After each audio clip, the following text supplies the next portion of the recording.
하나님의 말씀을 봉독하겠습니다. 히브리서 3장 7절에서 19절까지의 말씀입니다.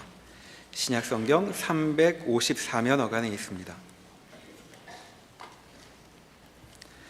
그러므로 성령이 이르신 바와 같이 오늘 너희가 그의 음성을 듣거든 광야에서 시험하던 날에 거역하던 것 같이 너희 마음을 완고하게 하지 말라. 거기서 너희 열조가 나를 시험하여 증언하고 40년 동안 나의 행사를 보았느니라. 그러므로 내가 이 세대에게 노하여 이르기를 그들이 항상 마음이 미혹되어 내 길을 알지 못하는도다 하였고, 내가 노하여 맹세한 바와 같이 그들은 내 안식에 들어오지 못하리라 하였다 하였느니라. 형제들아, 너희는 삼가 혹 너희 중에 누가 믿지 아니하는 악한 마음을 품고 살아계신 하나님에게서 떨어질까 조심할 것이요, 오직 오늘이라 일컫는 동안에 매일 피차 권면하여 너희 중에 누구든지 죄의 유혹으로 완고하게 되지 않도록 하라. 우리가 시작할 때에 확신한 것을 끝까지 견고히 잡고 있으면 그리스도와 함께 참여한 자가 되리라. 성경에 일렀을 때 오늘 너희가 그의 음성을 듣거든 경노하시게 하던 것 같이 너희 마음을 완고하게 하지 말라 하였으니, 듣고 경노하시게 하던 자가 누구냐? 모세를 따라 애굽에서 나온 모든 사람이 아니냐? 또 하나님이 40년 동안 누구에게 노하셨느냐? 그들의 시체가 광야에 엎드러진 범죄한 자들에게가 아니냐? 또 하나님이 누구에게 맹세하사 그의 안식에 들어오지 못하리라 하셨느냐? 곧 순종하지 아니하던 자들에게가 아니냐? 이로 보건대 그들이 믿지 아니함으로 능히 들어가지 못한 것이라. 아멘. 오늘 본문에서는 출애굽 사건을 예로 들면서 이 히브리서의 수신인들, 초대교회의 박해와 어려움 속에서 당황하고 실족하고 머뭇거리는 교우들을 이제 힘있게 격려하며 또 꾸중하고 있습니다. 가장 중요한 내용은 출애굽 때에 그 큰 기적 속에 구원함을 얻은 이스라엘의 선조들이 광야 생활에서 약속의 땅을 순종하지 못하여 믿음이 없어서 입국을 거절당하고 광야에서 죽어나갔다 하는 것입니다. 순종한다 하는 것이 예수를 믿는 사람들에게는 언제나 요구되는 성경의 그저 당연한 요구들입니다. 다른 표현으로는 믿음이 없어서 순종하지 못했다 이렇게도 쓰기 때문에 순종은 분명히 믿음의 행위고 믿음은 순종으로 행사되어야 하는 것이 맞습니다. 그러나 우리가 모든 경우에 그렇듯이 당연한 결론을 강조한다고 해서 사람이 그렇게 되진 않습니다. 그 당연한 결론을 자기 것으로 만드는 데는 수많은 시행착오, 수많은 기회가 필요합니다. 성경은 이것을 시간과 과정과 훈련이라는 것으로 허락하고 있는데, 대부분의 성도들은 시간성을 벗어난 그저 판별 혹은 결론 혹은 무슨 보상 같은 것으로 시간성을 외면하는 바람에 이런 일들이 정말 요구하고 만들어내려는 것이 무엇인지를 놓치게 됩니다. 어떻게 설명을 하면 할수록 더 꼬이는지, 제 책임인지 여러분 책임인지. 그래서 우리가 놀라는 것은 순종해야 되는데 순종이 되지 않을 때, 믿음을 가져야 되는데 믿음을 어떻게 지금의 현실적 도전을 극복할 만큼 동원할 수 있는 그 비법을 모르는 그 현실에 대한 이해를 가져야 되게 생겼습니다. 이 이스라엘 백성의 실패를 논하는 것은 예수 그리스도로 말미암아 시작된, 오늘 본문에 있는 식으로 얘기하면 14절에 있는 바와 같이 우리가 시작할 때 확신한 것을 끝까지 견고히 잡고 있으면 그리스도와 함께 참여한 자가 되리라. 이런 말들이 당연하면서도 어렵죠. 첫사랑, 첫 믿음, 첫 각오, 첫 결심이 늘 일정하지 않다는 걸 우리가 압니다. 그것은 오늘 본문이 인용하고 있는 출애굽 사건을 보면 더욱 분명하게 이해가 됩니다. 하나님은 이스라엘 백성을 애굽에서 꺼내셨지 애굽을 주지 않았습니다. 여기서부터 일이 꼬인 거죠.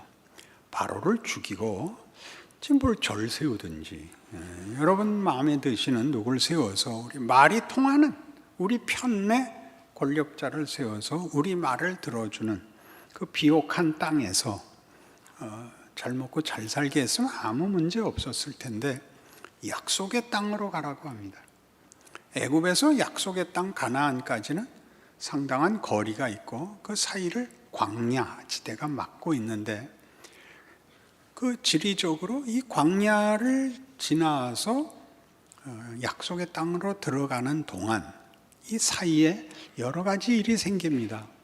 우선 여행의 고단함, 또 광야가 도전하는 불편함, 먹을 것이 없고 마실 것이 없고 그리고 막막하고 하는 것들이 이스라엘 백성들에게 큰 시험이 돼서 뜻밖에도 이스라엘 백성은 그 큰 기적을 보고 애굽에서 해방이 되어 나와 찬송과 기쁨으로 시작을 한 여정 속에서 계속 이런 푸념, 절망, 비명을 지릅니다.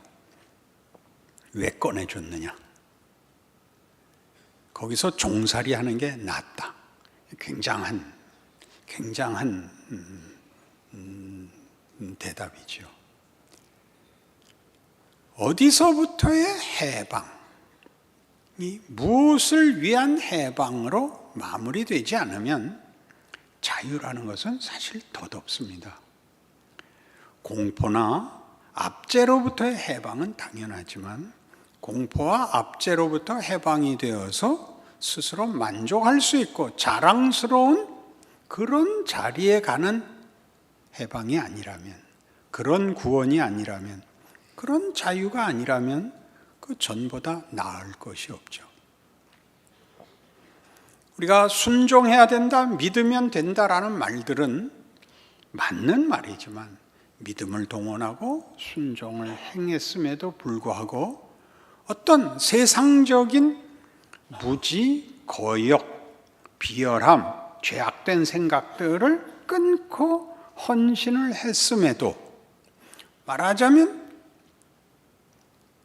애굽에서 구원을 받았을지라도 간대가 광야에 불과하면 우리는 우리의 믿음이 잘못된 건지 믿는 게 무슨 소용인지 막막함 속에 들어갈 수밖에 없는 거죠. 그러니 이 사건은 좀 더 깊게 우리가 믿음을 논할 때에 성경에서 가장 중요한 선언으로 예수를 믿으면 구원을 얻는다라는 말이 우리에게 은혜로 다가오는가 책임으로 다가오는가 이렇게 한번 물으실 필요가 있습니다. 예수를 믿어라라는 말은 책임입니까? 은혜입니까? 우리 한번 옆 사람한테라도 물어볼까요? 우리는 예수를 논하면 100% 은혜에 관한 얘기입니다. 당연한 얘기입니다.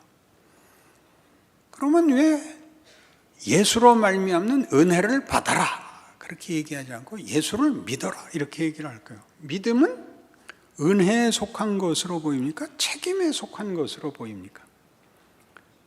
목사님 그런 거 물어보지 마세요. 제가 안심을 얻으려고 평안을 얻으려고 나왔지 무슨 따지려고 나왔겠습니까? 그런 얼굴을 하고 있으면 안 됩니다. 믿음은 여러분에게 어떤 뉘앙스로 옵니까? 책임입니까? 은혜입니까?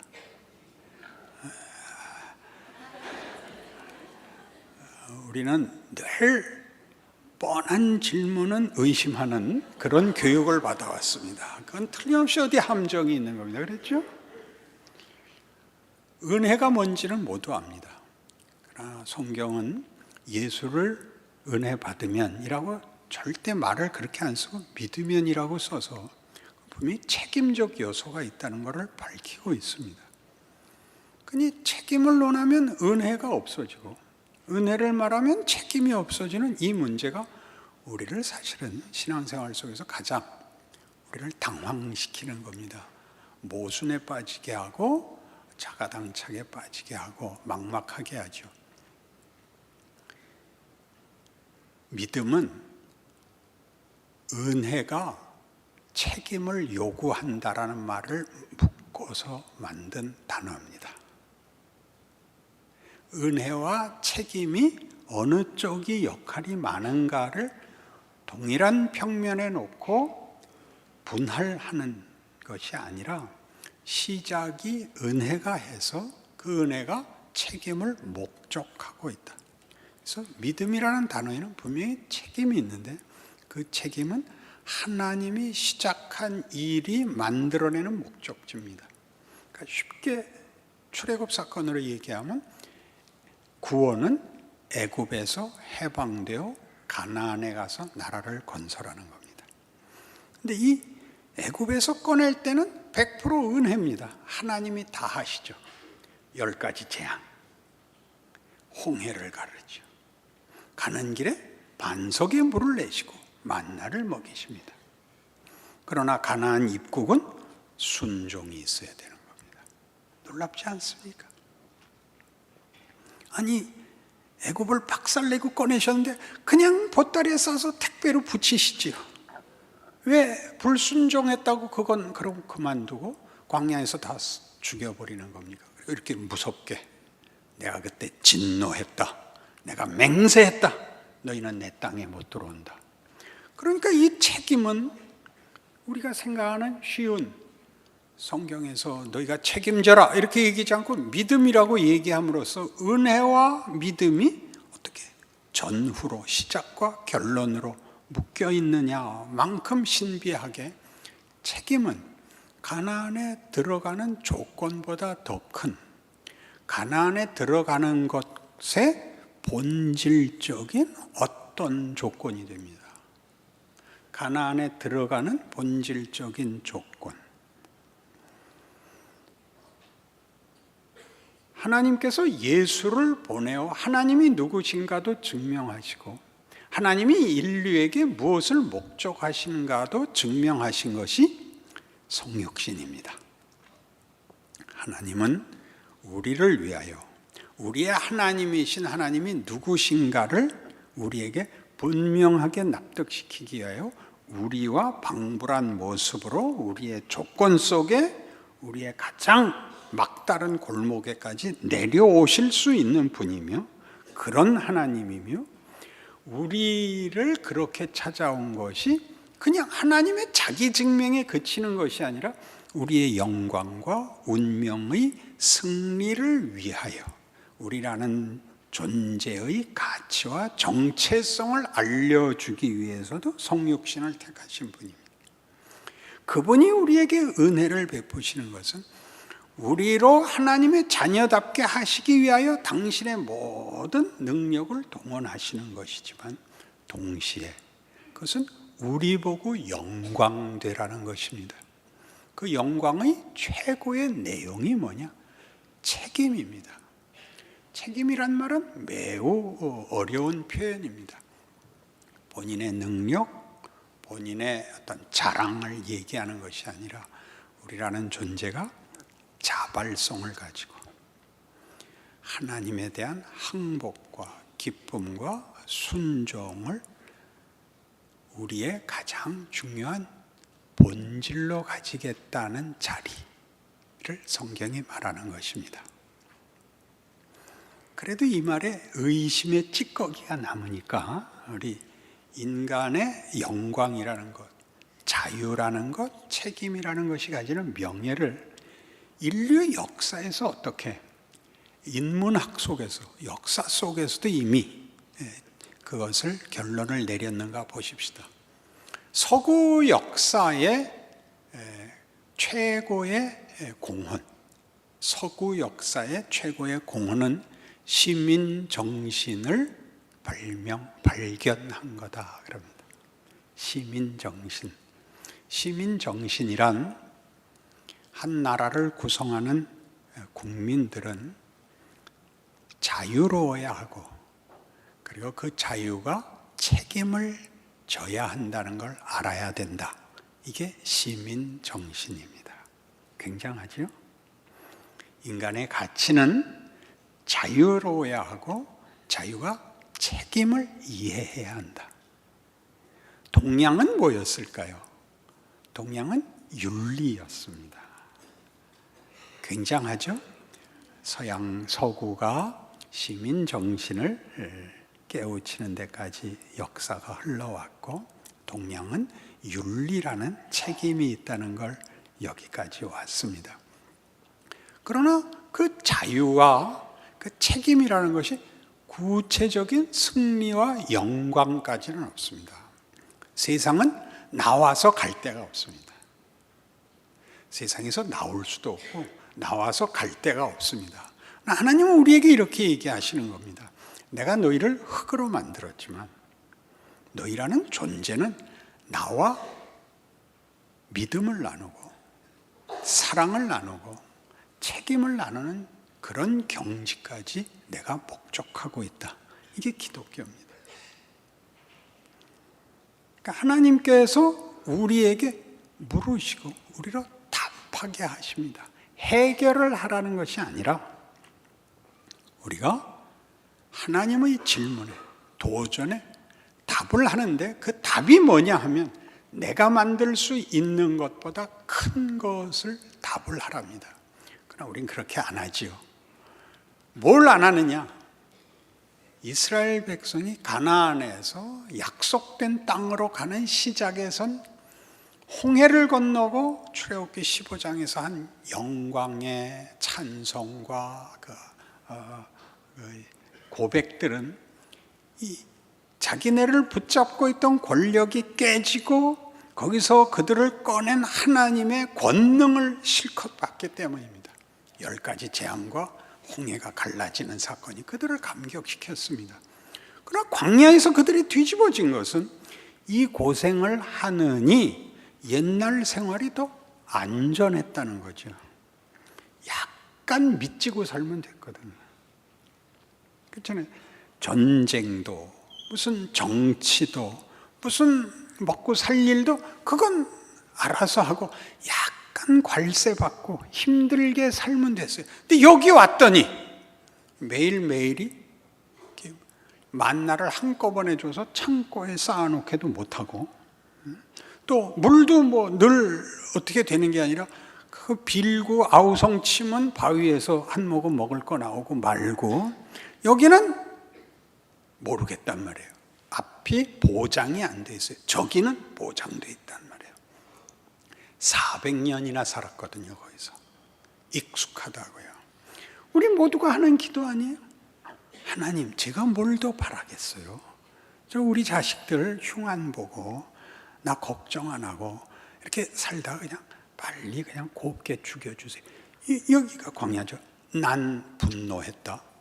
야, 이 새끼들아, 내가 네 애비인데 날 뭘로 아는 거냐? 뭐 곱게 살다가 그냥 쉽게 죽게 놔두라고? 너 이 새끼 정말 죽어볼래? 그게 이 얘기죠. 뭐 도대체 예수를 믿는다, 하나님이 어떤 진정성을 갖고 우리를 만들고 우리 인생에 개입하고 있느냐, 역사가 뭐냐, 인생이 뭐냐, 현실이 뭐냐에 대해서 우린 밤낮 하나님한테, 하나님 이게 뭐예요? 차라리 돌아가는 게 낫잖아요. 왜 불러내갖고 고생을 시키세요? 밤낮 그거 안 해요. 표정을 보세요. 표정을 한번 보세요. 옆 사람 어디 괜찮은 표정이 있는가?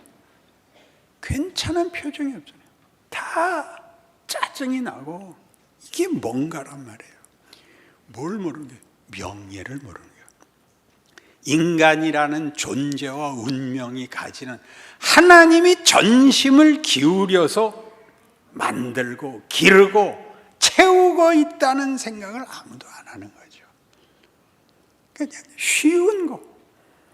쉬운 걸로 그냥 대강 살다 체념하는 거죠. 가나안 들어가서는 어떻게 되는지 아세요? 가나안 들어가서는 이번엔 우상 섬겨갖고 망하죠. 왜요? 우상이란 뭐냐면 하나님 외에 다른 신을 섬겨서 하나님 앞에 벌받아 그런 문제가 아니라 쉬운 것으로 타협하게 되는 거죠. 쉬운 것으로 타협하게. 하나님이 그렇지 않다. 너희는 마음껏 영광을, 명예를, 승리를 구가할 수 있는 존재다. 그런 나라 만들어라. 그런 존재가 되라. 그거 다 거부했어요. 등 따시고 배부르고면 그만인 거예요. 요즘은 텔레비 보면 다 눈 커지고 등 따시고 배부르고 눈 커지면 단 거예요. 그러면 안 돼요. 총기가 흐려지잖아요. 눈이 크면 기가 다 빠진대요. 좀 정신들을 차리세요. 예수를 믿는 게 뭔가? 예수를 믿으면 무슨 뭐가 형통하고 뭐 잘할 그런 것들로 이렇게 쓱 둘러쳐서 어물어물 그렇게 못하게 하시는 거예요. 하나님이 박살을 내는 거죠. 그게 고난이에요. 예수님의 고난에 대해서 성경이 이렇게 5장 8절에 선언합니다. 바로 옆에 장에 있으니까 한번 보실까요? 5장 8절. 그가 아들이시면서도 받으신 고난으로 순종함을 배워서 온전하게 됩니다. 고난은 큰 거예요. 무엇으로부터 풀려란 정도가 아니라 긍정적으로 만들어야 될 어떤 구체적인 거예요. 예수님마저도 하나님을 증명하는 일에도 구체성을, 우리가 누구인가를 우리에게 보여주는 일도 구체적인 도전과 시험과 유혹을 뿌리치고, 그러니까 최소한의 안심, 최소한의 어떤 확인 정도가 아닌 훨씬 큰, 시간 되면 밥 주면 되는 정도가 아닌. 예수님은 사역 초기에 광야에 나가서 기도하시고 준비하시는 중에 시험을 받습니다. 잘 아시잖아요. 떡을 만들어라. 성전에서 뛰어내려라. 내게 절해라. 이 전부를 거부하십니다. 그래서 어떻게 되죠? 거기에 그 조건 속에서 하나님의 일을 이루시는 일을 감수하시죠. 떡의 메인 인생. 모든 문제를 해결하라고 아우성치는 진정한 목적과 내용을 외면하자는 일, 신기하고 놀랍고 작은 거짓과 작은 기만에 붙잡히는 것들을 거부하셨어야 됐어요. 내게 절하면 천하 만물을 주겠다를 거부하시는 정도가 아니라 그렇게 도전하고 위협하는 존재를 놔둔 채로 그 조건 속에서 아버지 일을 하는 거죠. 그래서 여러 가지 시험을 다 받으시고 고난을 당하시죠. 죽이겠다고 덤비고 그에게 와서 조롱하고, 그리고 기어코 팔고 채찍질하고 놀리고 달아맵니다. 그 모든 것보다 큰, 그 모든 것에 답하는 것으로는 답이 나오지 않는, 그 모든 것을 해결해버리는 그런 것이 아닌 더 놀라운, 우리의 상상을 벗어난 일을 하나님이 예수 안에서 증언하셨습니다. 그 우리 인생에 그거 지금 하고 있습니다. 우리의 기도는 뭡니까?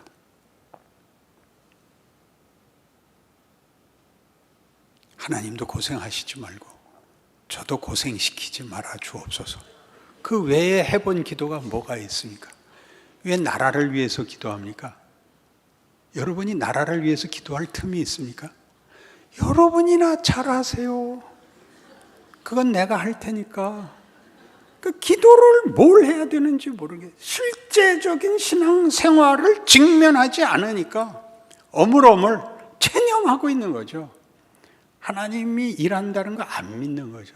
나 힘듭니다. 나 원망스럽습니다. 뭐 하시는 겁니까? 암만 그래야 소용도 없죠. 관두세요. 그래서 기껏 이제 최소한으로 내려와서 이제 나라나 잘 되고 비도 좀 그만 오게 하고 그런 정도에서 헤매고 있으니까 가나안에 못 들어가고 거기서 다 죽었다. 너희 정신 차려라. 그렇게 얘기하는 겁니다. 하나님 지금 네 인생에 일하고 있다. 믿음으로 걸어라. 믿음은 뭐라고요? 은혜가 우리를 어디로 미는 거라고요? 책임으로 미는 겁니다. 너는 어떤 존재냐? 무엇으로 만족할래? 네 가치는 어디까지야? 네 기대는 뭐야? 네가 소원하는 것과 하나님이 너한테 하겠다는 것의 차이를 이해해봐. 생각해봐. 하나님 저 죽을 것 같습니다. 내 아들 네가 못 박았어. 내가 더 진정성이 있어? 네가 더 진정성이 있어. 원망을 하면 누가 더 원망할 게 많아? 그렇게 묻는 거죠. 내가 너희 보고 무슨 대가를 내래? 너 훌륭해지래잖아. 나 그거 절대 타협 안 한다는 거 몰라? 너 죽어볼래? 너 죽지도 못해. 이거죠. 그 예수 믿는 겁니다. 우리의 자랑이죠. 우리의 명예입니다. 여길 극복하지 못하면 여러분은 현실적으로 신앙생활을 할 수도 없고 편안한 얼굴을 만들 다른 방법이 없습니다. 그건 여러분에게 손해입니다. 한 인간으로서 자신의 인생을 살아내는 데 있어서 여러분들은 아무것도 아닌 게 됩니다. 그런 망신일랑 당하지 마시고 여러분에게 주어진 위대한 인생을 사시는 하나님의 자녀가 되십시오. 기도하겠습니다. 하나님 아버지, 우리가 가져야 할 건 믿음입니다. 하나님이 우리에게 모든 걸 주셨다는 사실과 지금 일하고 있다는 사실 속에서 하나님의 자녀답게 선택하고 순종하고 이겨야 합니다. 혹 실패하는 날이 있으면 그 다음에는 보다 나아져야 됩니다. 우리의 실패가, 우리의 타협이 거기가 끝이 되지 않게 하시는 하나님의 진실하심을 믿습니다. 그러니 다시 힘내게 하시고 기어코 승리하도록 붙들어 주시옵소서. 예수님 이름으로 기도합니다. 아멘.